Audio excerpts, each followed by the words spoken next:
السلام علیکم ناظرین، اس ویڈیو میں ہم بات کرنے والے ہیں لاسٹ بولم یعنی کہ بولم 164 کے پارٹ 1 کے بارے میں۔ ایپیسوڈ کی شروعات میں عثمان صاحب چھپ کر قسطنطین کی قرارگاہ کو دیکھ رہے ہوتے ہیں۔ قرارگاہ میں آگے بڑھتے ہوئے قسطنطین الیکسیوس سے کہتا ہے تم جاؤ اور شہنشاہ کے لیے جمع کیے جانے والے محصولات والے سونے کی حفاظت کرو۔ یہ نقشہ ان علاقوں کا ہے جہاں فوجی تعینات ہوں گے، جلدی کرو، وہ اب تک کراسو پہنچ چکے ہوں گے۔ نقشہ لیتے ہوئے الیکسیوس پوچھتا ہے عثمان کا کیا؟ تو قسطنطین کہتا ہے عثمان صرف ایک زخمی شکار ہے، وہ اس جنگل سے کبھی نہیں نکلے گا۔ اس کے ساتھ ہی الیکسیوس سپاہیوں کے ساتھ قرارگاہ سے نکل جاتا ہے اور اسے جاتا ہوا دیکھ کر عثمان صاحب کہتے ہیں جبکہ تم میرے پیچھے اپنے کتے بھیجنے والے تھے، لیکن اب یہ کہا جا رہے ہیں میں اس قرارگاہ کو تمہارے اوپر گرا دوں گا قسطنطین، لیکن پہلے مجھے معلوم کرنا ہوگا کہ یہ اہم کام کیا ہے۔ یہ کہتے ساتھ ہی عثمان صاحب الیکسیوس کے پیچھے نکل پڑتے ہیں۔ ادھر بورسا میں ہولوفیرا زخمی ہسیو کے پاس آتی ہے اور پانی چھڑک کر اسے ہوش میں لاتی ہے، پھر پوچھتی ہے ہسیو یہ کیا ہوا، تمہیں کس نے مارا؟ تو ہسیو کہتا ہے یہ اس کتے کے ماز نے کیا، وہ واضح طور پر کسی چیز کے پیچھے ہے لیکن میں نہیں جانتا کہ یہ کیا ہے۔ تو ہولوفیرا کہتی ہے قسطنطین کو بتانے کے لیے کہ میں عثمان صاحب کی خدمت کرتی ہوں، وہ اسی لیے آیا ہوگا۔ یہ سن کر ہسیو غصے سے کہتا ہے آپ کیا بات کر رہی ہیں؟ تو ہولوفیرا کہتی ہے الچم خاتون کے نام سے قسطنطین کو مکتوب ملا ہے، محمد ہمارے خلاف چال چل رہا ہے، آندرا نام اسحاق نے مرنے سے پہلے سب کچھ بتا دیا تھا۔ اس کے ساتھ ہی ہمیں وہ لمحہ دکھایا جاتا ہے جب آندرا نے بازو میں سے خنجر نکال کر ہولوفیرا پر حملہ کیا تھا، مگر ہولوفیرا نے اس کے حملے کو ناکام بنا کر اسی کو موت کے گھاٹ اتار دیا تھا۔ پھر سپاہیوں کو اندر بلا کر کہا تھا یہ غدار عثمان صاحب کی خدمت کرتی ہے، اس نے مجھے مارنے کی کوشش کی۔ اس خیال کے بعد ہسیو اور ہولوفیرا کھڑے ہو جاتے ہیں اور ہولوفیرا کہتی ہے میں تمہارے لیے بورسا سے بحفاظت نکلنے کے لیے ایک گھوڑا تلاش کرتی ہوں، کیا تم قبیلے تک سفر کر سکتے ہو؟ تو ہسیو کہتا ہے بالکل، مگر آپ یہاں محفوظ نہیں ہیں، آپ میرے ساتھ کیوں نہیں چلتی؟ یہ سن کر ہولوفیرا کہتی ہے فکر نہ کرو، میں یہاں محفوظ رہوں گی، قسطنطین مجھے مارنے سے پہلے مجھے استعمال کرنے کی کوشش کرے گا، اس کے علاوہ میرا یہاں فریضہ مکمل نہیں ہوا، میں ان لوگوں کو سزا دیے بغیر واپس نہیں جا سکتی جو میرے بابا کے قتل میں ملوث تھے، ہمارے پاس زیادہ وقت نہیں ہے، چلو یہاں سے نکلتے ہیں۔ اور اس کے ساتھ ہی وہ دونوں کمرے سے نکل پڑتے ہیں۔ تو جنگل میں الیکسیوس سپاہیوں کے ساتھ سفر کر رہا ہوتا ہے، اس لیے میں عثمان صاحب اس کے سامنے آ جاتے ہیں۔ انہیں دیکھ کر الیکسیوس کہتا ہے یہ عثمان ہے، ہمیں اس نے ڈھونڈ لیا۔ یہ کہتے ہوئے سنتے ساتھ ہی وہ سب گھوڑوں سے اتر جاتے ہیں اور عثمان صاحب کہتے ہیں ہاں عثمان تم کہاں جا رہے ہو الیکسیوس؟ تو الیکسیوس کہتا ہے تم اکیلے اور زخمی ہو، یہ صرف ایک احمقانہ بہادری ہے۔ تو عثمان صاحب تلوار پہ نیام کرتے ہوئے کہتے ہیں آواز صرف چٹان سے مٹی اڑا سکتی ہے۔ یہ سنتے ساتھ ہی بازنطینی عثمان صاحب پر حملہ آور ہوتے ہیں، مگر عثمان صاحب پل بھر میں 5 کے 5 بازنطینی سپاہیوں کو مار گراتے ہیں۔ الیکسیوس حملہ کرتا ہے تو اسے بھی زمین پہ پٹخ دیتے ہیں اور تلوار اس پہ تانتے ہوئے کہتے ہیں اب بتاؤ مجھے، تم نے الجائی کے ساتھ کام کیا، تم دونوں نے مل کر گندوز صاحب کو مارا، تمہاری ہمت کیسی ہوئی میرا سامنا کرنے کی؟ تو الیکسیوس کہتا ہے مجھے قسطنطین سے حکم ملا اور میں نے ایسا کیا، بالکل تمہارے سپاہیوں کی طرح، میری جان بخش دو۔ یہ سن کر عثمان صاحب کہتے ہیں خاموش، قسطنطین کے پاس ایسا کرنے کی طاقت نہیں ہے، مجھے بتاؤ اس کی حمایت کون کر رہا ہے؟ جواب میں الیکسیوس کہتا ہے شہنشاہ، وہ جانتا ہے کہ تم بورسا چاہتے ہو، اس نے بورسا کی حفاظت کے لیے الجائدوں کے ساتھ معاہدہ کیا، تم اسے کبھی حاصل نہیں کر سکتے عثمان، وہ بہت طاقتور ہیں۔ یہ سن کر عثمان صاحب مسکراتے ہوئے کہتے ہیں اللہ کی فوج سے زیادہ طاقتور، اب تمہاری باری ہے الیکسیوس،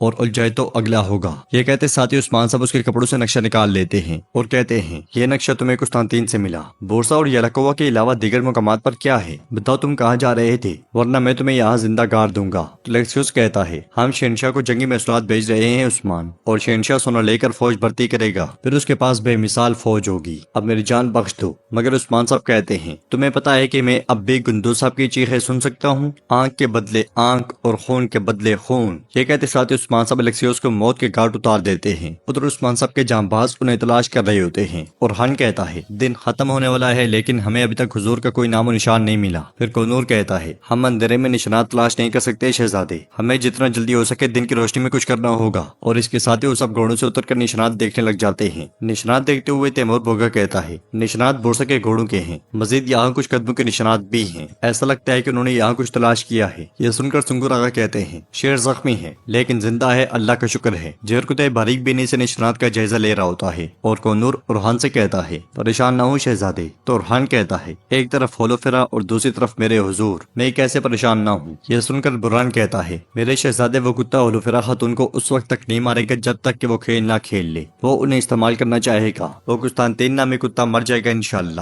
تو ارحان کہتا ہے پھر ہولوفیرا بچ جائے گی۔ یہ سن کر کونور کہتا ہے اور الچم خاتون الزام سے بری ہو جائیں گی۔ نشانات دیکھنے کے بعد جہرکتے ارحان سے کہتا ہے وہ یہاں سے گھوڑوں پر سوار ہو کر شمال کی طرف چلے گئے۔ یہ سنتے ساتھ ہی سب اسی جانب دوڑ پڑتے ہیں۔ قبیلے میں بالا خاتون خواتین اور علاؤدین سے کہتی ہیں ہمارے علاوہ کوئی نہیں جانتا تھا کہ ہولوفیرا بورسا میں ہماری جاسوس ہے، کیا ایسا ہی ہے نا؟ تو تو علاؤدین کہتا ہے ہمارے علاوہ یہ راز کوئی نہیں جانتا تھا، لیکن قسطنطین کو پتا چلا ہے۔ بالا خاتون کہتی ہے ہم معلوم کریں گے کہ اسے کیسے پتا چلا۔ گونچا کہتی ہے کوئی ہے جس نے دشمنی میں اس راز سے پردہ اٹھایا۔ جواب میں علاؤدین کہتا ہے تم ٹھیک کہتی ہو گونچا، لیکن وہ کیسے جان سکتے ہیں جبکہ صرف ہم اس کے بارے میں جانتے تھے۔ بالا خاتون کہتی ہے ہو سکتا ہے کہ آپ میں سے کسی نے اس کے بارے میں بات کی ہو اور کسی نے سن لیا ہو، لیکن آپ عوام میں اتنے اہم معاملے پر بات نہیں کر سکتے۔ یہ سنتے ساتھ ہی الجن اس لمحے کو یاد کرتی ہے جب اس نے اور الجم خاتون نے ہولوفیرا کے بارے میں بات چیت کی تھی، گونچا کے خیمے کے باہر کھڑے ہو کر۔ اس منظر کو یاد کرنے کے بعد الجن بہت پریشان ہو جاتی ہے اور علاؤدین بالا خاتون سے کہتا ہے اس راز نے نہ صرف ہولوفیرا بلکہ میرے بابا کو بھی خطرے میں ڈال دیا ہے، ہمارا کوئی دشمن ہی ایسا کر سکتا ہے۔ تو گونچا ڈرتے ہوئے کہتی ہے تمہارا مطلب ہے میرا بھائی؟